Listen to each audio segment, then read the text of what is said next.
Welcome to our mini blog. আমাদের আজকের গন্তব্য চট্টগ্রাম। চট্টগ্রাম নামটা শুনলে কেন জানি মনে হয় পাহাড়, ঝর্ণা, সমুদ্র একসাথে ডাক দিচ্ছে। আমাদের এই জার্নিটা শুরু হয় টাঙ্গাইল থেকে। লম্বা একটা দিন আমাদের জন্য অপেক্ষা করছিল।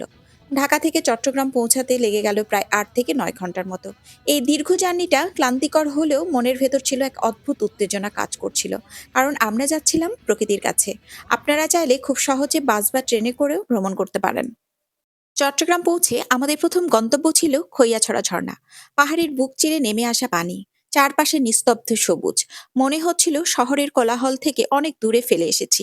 এই ঝর্ণা এক নয়, ধাপে ধাপে ছড়িয়ে থাকা অনেকগুলো স্তর। প্রতিটা ধাপে দাঁড়িয়ে মনে হচ্ছিল প্রকৃতি যেন একটু একটু করে নিজের সৌন্দর্য দেখাচ্ছে। এরপর আমরা পৌঁছে গেলাম নাপিত্তাছড়া ঝর্ণায়। এখানে পৌঁছাতে কিছুটা হাঁটতে হয়, পথটা সহজ না।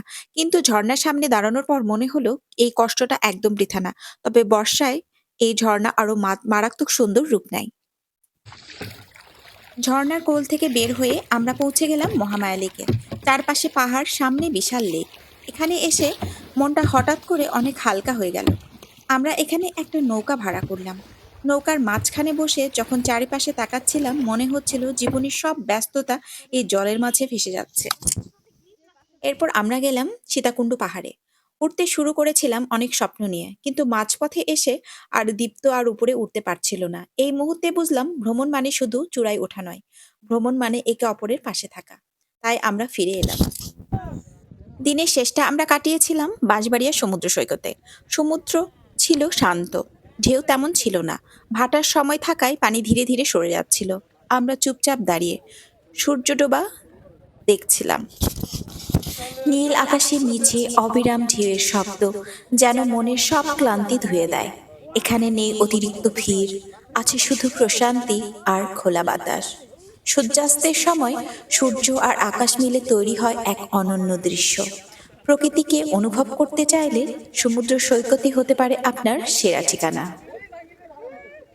আমাদের সাথে দীপ্ত থাকার জন্য আমরা ইচ্ছে করেই ধীরে ধীরে ট্রাভেলটা করেছিলাম, যাতে প্রতিটা দৃশ্য কোনো ক্লান্তি ছাড়া উপভোগ করতে পারি। আপনারা চাইলে কিন্তু পতেঙ্গা সমুদ্র সৈকত এবং সীতাকুণ্ডের বিখ্যাত সহস্র ধারা ঝর্ণা এবং পাহাড়ে উঠতে পারেন। আজ এই পর্যন্ত। Follow for more. টাটা।